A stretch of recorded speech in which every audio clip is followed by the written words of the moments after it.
सभी मसीह भाई बहनों को प्यार भरी जय मसीह की। परमेश्वर की पाक और पवित्र हजूरी में आप सभी का स्वागत करते हैं। और हमारे पिता परमेश्वर ने हमें जो आज का दिन आज का समय दिया है, पिता परमेश्वर ने चलती सांसें दी हैं, आत्मिक खुराक रोज की रोटी दिया, उसके लिए प्रार्थना करते हैं। Hallelujah hallelujah hallelujah hallelujah. धन्यवाद धन्यवाद धन्यवाद धन्यवाद। पिता पुत्र पवित्र आत्मा, पिता पुत्र पवित्र आत्मा, पिता पुत्र पवित्र आत्मा। सेना की यहोवा, धरती आकाश के मालिक खुदा, आसमान आपका बनाया हुआ, धरती आपके पैरों की चौकी। पिता परमेश्वर जी, आपका धन्यवाद करते हैं खुदावन। मैं अपने संपूर्ण मन से तेरा धन्यवाद करूंगी, तेरे सब आश्चर्य कर्मों का वर्णन करूंगी।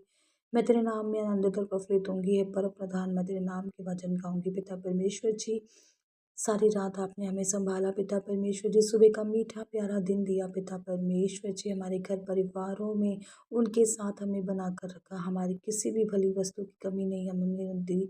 हमारे बच्चों को सही सलामत रखा। पिता परमेश्वर जी, आज का दिन आपने हमें दिया। मेरे यहोवा पिता, आज के दिन में हम आनंदित और प्रफुल्लित हों, सबका भला मांगे, सबसे प्रेम करें। पिता परमेश्वर जी, इस लायक इस योग्य हमें बनाए खुदावन। अब समय आपकी वचन का हमारी आत्मा की खुराक का है। पिता परमेश्वर जी, वचन जो हमारे जीने का आधार है, हमारे शुद्ध रहने का आधार है। पिता परमेश्वर जी, हमें सही रास्ते पर चलने का बताते हैं। पिता परमेश्वर जी, हमें पुराना जीवन छोड़कर नया जीवन देते हैं। मेरे यहोवा पिता, आपके वचनों के द्वारा हम चलाए और बचाए जाएं। आपके वचन हमारी जिंदगियों में कार्य करें और हम 1000 गुना फलों को लेकर आपके सामने प्रस्तुत हों। पिता परमेश्वर जी, जैसा आप कहें वैसा वचनों के आधार पर पिता परमेश्वर जी हम करें। मेरे यहोवा पिता, मेरे जिंदे परमेश्वर, आपके वचन पिता परमेश्वर जी हमारी बुद्ध को, अक्ल को खोलें पिता परमेश्वर जी। और हम वचनों के आधार पर पिता परमेश्वर जी, जो आप चाहो वैसा करने वाले हो जाएं। हमारी अगुवाई करो, मदद करो, हमारे रास्तों को आसान करो, अपने वचनों पर चलने वाला बनाओ। अच्छे मसा, शुद्ध मसा दो पिता परमेश्वर जी, जिसको लेकर हम आपके पीछे पीछे हो लें। पिता परमेश्वर, प्रार्थना यीशु नासरी के नाम में मांगते हैं, आमीन। हालेलुया। आज मैं आपके लेकर आई हूँ मत्ती, टॉपिक है मत्ती 17, टॉपिक 26 की 17 नंबर आयत। टॉपिक है चेलों के साथ फसह का अंतिम भोज। अब जो परमेश्वर के चेले थे, जिनके साथ परमेश्वर साथ साथ रहते थे, जो चेले कहें कि परमेश्वर के साथ साथ रहते थे, अंतिम भोज के, जब परमेश्वर का आखिरी खाना जिसे हम कह सकते हैं, अंतिम भोज जब परमेश्वर ने उनके साथ किया, और परमेश्वर को पता था कि भी अभी मेरा समय है। आपको सभी को पता है कि परमेश्वर क्रूस पर चढ़ाए गए, 3 दिन के बाद वो मुर्दों में से जी भी उठे। इसीलिए जब उनका अंतिम भोज था, उसके बारे में ये टॉपिक है। लिखा है, पढ़ते हैं। अख़मीरी रोटी के पर्व के पहले दिन चेले यीशु के पास आकर पूछने लगे, तू कहाँ चाहता है कि हम तेरे लिए फसह खाने की तैयारी करें? हालेलुया। आप सभी जानते हैं कि मैंने आपको मत्ती में पीछे बताया है कि अख़मीरी रोटी का पर्व मनाया जाता था। और पहले दिन जब परमेश्वर ने फसह का पर्व मनाना था या रोटी खानी थी, तो चेले पूछते हैं कि परमेश्वर तू कहाँ चाहता है, जैसे कि अब जैसे हम प्रभु से पूछते हैं कि परमेश्वर तू कहाँ चाहता है कि हम तेरे नाम में ये काम करें, पहले हम कहाँ जाएं।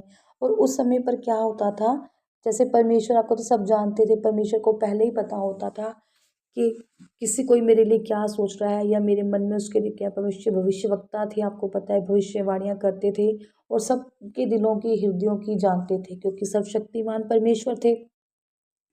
तो उन्होंने कहा कि नगर में अमुक व्यक्ति के पास जाकर उससे कहो कि गुरु कहता है, मेरा समय निकट है, मैं अपने चेलों के साथ तेरे यहाँ पर्व मनाऊंगा। अतः चेलों ने यीशु की आज्ञा मानी और फसह तैयार किया। अब परमेश्वर, अब कोई जैसे कोई हो व्यक्ति जो चाहे कि प्रभु आज मेरे घर पर आए, जैसे मान लो हमारे एक आत्मिक पास्टर ही हो जाते हैं, जो प्रभु के दास होते हैं। हम कहीं परमेश्वर से कई दास ऐसे होते हैं जो परमेश्वर की अगुवाई के बिना किसी के घर नहीं जाते, और लोग तरसते ही रह जाते हैं कि भी प्रभु का दास हमारे घर पर आए।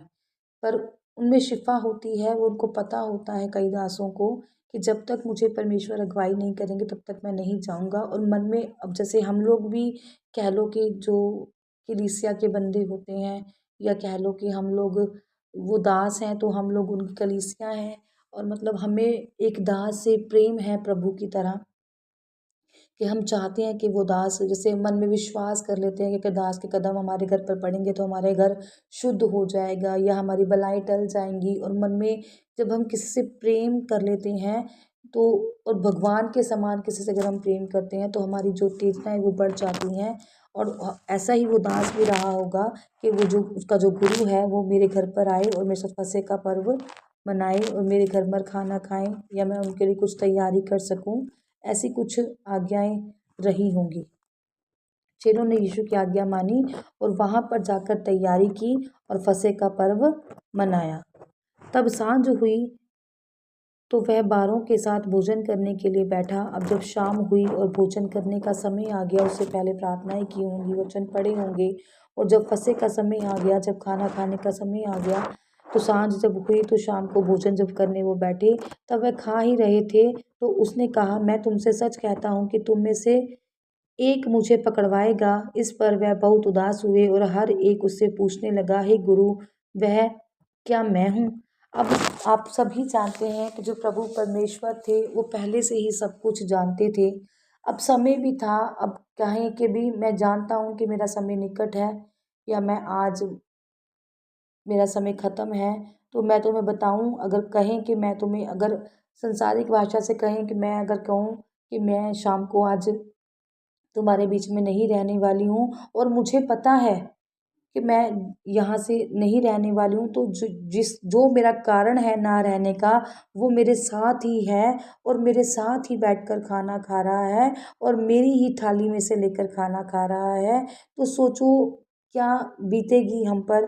ऐसा ही कुछ उस समय पर भी हो रहा होगा कि प्रभु सब जानते थे। प्रभु को पता था कि एक ऐसा इंसान जो मुझे आज पकड़वाएगा वो मेरे साथ ही बैठा है, मेरे ही बीच में है, मेरे ही चेलों में से है, मेरे ही प्रेम करने वालों में से है, जो मुझे क्या करेगा, पकड़वाएगा। हालेलुया। कितनी दुख की बात है, कितनी दर्द की बात है कि हमें पता है कि हमारा पकड़वाने वाला या हमारा मरवाने वाला या हमें मारने वाला हमारे ही बीच में है, हमारे ही साथ बैठा है और हमारे ही साथ खा रहा है। तो देखो प्रभु की लीला, कैसे प्रभु उसको बर्दाश्त कर रहे थे। और आज अगर हमें कोई कहे ना कि किसी की बात को भी बर्दाश्त कर लो, तो हमसे वो भी नहीं होता। हम कई लोग मैंने ऐसे भी देखे हैं जो करना चाहते हैं पर उनसे होता नहीं है, और कई लोग करना ही नहीं चाहते हैं। तो परमेश्वर करने वालों के साथ रहें, मैं ऐसी प्रार्थना परमेश्वर के नाम में मांगती हूँ, आमीन। और जिन्होंने मन बना लिया है कि हम भी करेंगे, परमेश्वर उनका भी साथ दे। खुदावन लिखा है, हालेलुया। इस पर वह उदास हुए, पूछने लगे, प्रभु कहीं मैं तो नहीं हूँ? अब जैसे मैं कहूँ मेरा प्रभु से प्रेम है, तो मैं डर, जो सच्चा प्रेम होगा जिसका, वो थोड़ा सा डर भी जाएगा कि, और नहीं भी डरेंगे कि भी मैं कैसे कहूँ कि कहीं मैं तो वजह तो नहीं हूँ। अब कहीं जो ज़्यादा प्यार करते होंगे वो सोचते होंगे कहीं मैं वजह तो नहीं हूँ, कहीं मुझसे गलती से भी गलती ना हो जाए। और एक को डर होगा कि हाय इसे कैसे पता चल गया कि भी मैं ये करने वाला हूँ।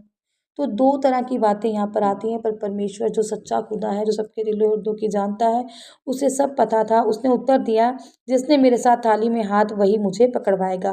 कितनी बड़ी बात लिखी है कि परमेश्वर को उस समय पर मालूम भी था कि जो मेरी थाली में से खा रहा है वही मुझे पकड़वाने का कारण बनेगा, और उसी की वजह से मैं पकड़वाया जाऊंगा और क्रूस पर चढ़ाया जाऊंगा और मरवाया जाऊंगा। हालेलुया। मनुष्य का पुत्र तो जैसा उसके विषय में लिखा है जाता ही है, परंतु उस मनुष्य के लिए शोक है जिसके द्वारा मनुष्य का पुत्र पकड़वाया जाता है। अब जो मनुष्य, जो प्रभु यीशु मसीह हैं, उनके बारे में जो ये लिखी हैं चीज़ें, उनको तो पता ही था, उनको तो पहले से ही ज्ञान था। पर कहते हैं उस मनुष्य के लिए शोक है, हाय है, जिसके द्वारा मनुष्य का पुत्र पकड़वाया जाता है। जो प्रभु है उसको तो पता ही था कि लिखा है, वो भविष्यवक्ता था कि ये चीज़ होनी ही है, और वो टाल सकते थे पर टाली नहीं गई। अगर टालते नहीं तो शायद दुनिया को ज्ञान समझ नहीं आती, या दुनिया को पता नहीं चलता, या वो चीज़ टल ही नहीं सकती थी। और कैसे प्रभु में दुनिया बनी रहती अगर ये चीज़ ना होती, तो वो ज़रूरी भी था। पर कह रहे हैं हाय उस पर है शोक, उसके लिए है जो प्रभु यहोवा के पुत्र को पकड़वाने के लिए कारण बना। हालेलुया। यदि उस मनुष्य का जन्म ही ना होता तो उसके लिए भला होता। तब उसके पकड़वाने वाले यहूदा ने कहा, हे रब्बी, क्या वह मैं हूँ? उसने उससे कहा, तू कह चुका। वो कह रहे हैं अच्छा होता अगर वो, मान लो जो इंसान परमेश्वर को उस समय पकड़वाने वाला था उसका जन्म ही ना हुआ होता, तो कितना भला होता। ना उसका जन्म हुआ होता, ना उसके मन में लालच की भावना आती, ना प्रभु के प्रति वो ऐसा गलत कदम उठाता और ना प्रभु का क्रूस पर चढ़ाया जाना होता। उसके लिए कह रहे हैं कि शौक की बात है कि उसे प्रभु का प्रेम मिलता था, प्रभु से सीखने को बहुत कुछ मिल रहा था और जिसको प्रभु के पैरों में गिरकर प्रभु के साथ-साथ रहने को मिल रहा था और गिरकर प्रभु से अपने सब चीज़ों को क्षमा करवाने, माफ़ी माँगने की ज़रूरत थी, उसने क्या किया, प्रभु को पकड़वाने का वो कारण बना। हालेलुया! तब उसके पकड़वाने वाले यहूदा ने कहा, हे रब्बी, क्या मैं हूँ? उसने खुद ही माना कि क्या मैं हूँ? तो परमेश्वर ने कहा, तू खुद से ही कह चुका। अब परमेश्वर को तो पता था, उसने ये बात मान भी ली, तो परमेश्वर ने उस समय क्या कहना, परमेश्वर कहा, तू मुझसे भले से जानता है कि तू क्या कह रहा है, मुझसे भी पहले तेरे मन को, तेरे हृदय को, खुद को पता है कि तू किस लालच में आकर क्या करने वाला है। आज भी ये उस समय भी लोगों के मन में लालच थे और वही लालच आज के युग में भी चल रहा है, आज की परिस्थितियों में भी है, आज भी लोग लालच से भरे हुए हैं। अगर कहें ना कि ज्ञान की बातें ले लो और एक तरफ कोई कहे कि पैसा ले लो, तो सब ज्ञान की बातों को कोई नहीं लेगा, पैसे के पीछे हर कोई भागेगा। ये आज भी उतनी ही सच्चाई है। पर उसने क्या किया, चंद मोहरों के सिक्कों की वजह से उसने क्या किया, पर वो लालची तो था ही और परमेश्वर के चेला बना हुआ था और रहकर कार्य कर रहा था। तो भी कहते हैं ना कि उस समय भी और इस समय भी जो चीज़ें उस समय घटती थी, आज इस समय में भी वो चीज़ें हैं। बदलना कुछ चाह ही नहीं रहे लोग, बदलना चाह ही नहीं रहे, कुछ बदल ही नहीं रहा। परमेश्वर बदलते बदलते थक गए, परमेश्वर ने अपनी जान क्रूस पर दे दी, समय टाल दिया पर लोग नहीं टले। हालेलुया! परमेश्वर ने सबसे अपने जैसा प्यार किया, पर किसी को परमेश्वर ने अपने जैसा प्यार नहीं किया।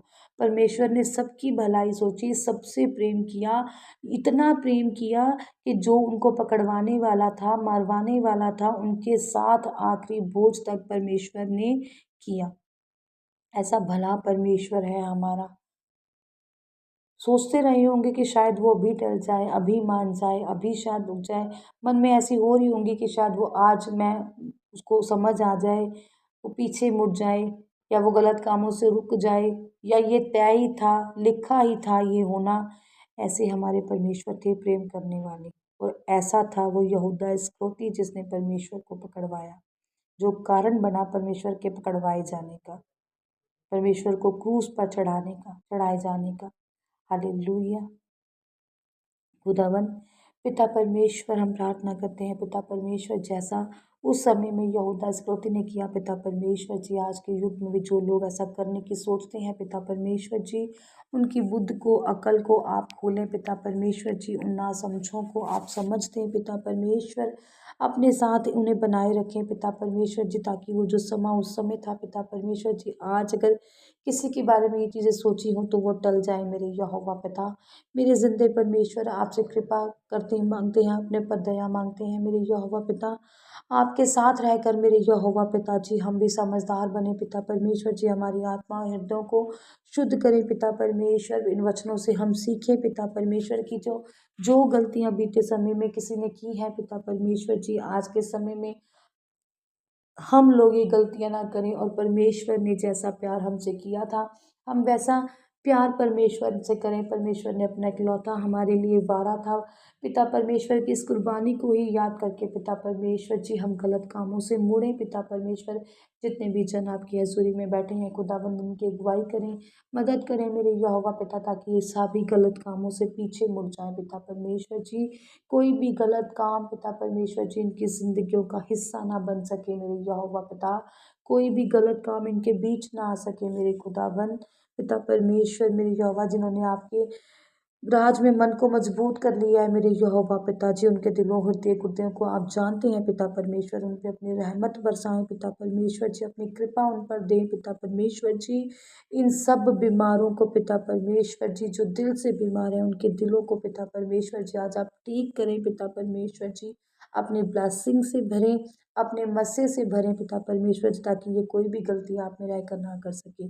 पिता परमेश्वर जी, आपके वचनों पर हम बने रहें, और औरों को बनाए रखने का प्रण करें। पिता परमेश्वर जी आपके सुसमाचार को फैलाते रहें, आपके नाम में बने रहें। प्रार्थना यीशु नासरी के नाम में मांगते हैं। आमीन, आमीन, आमीन।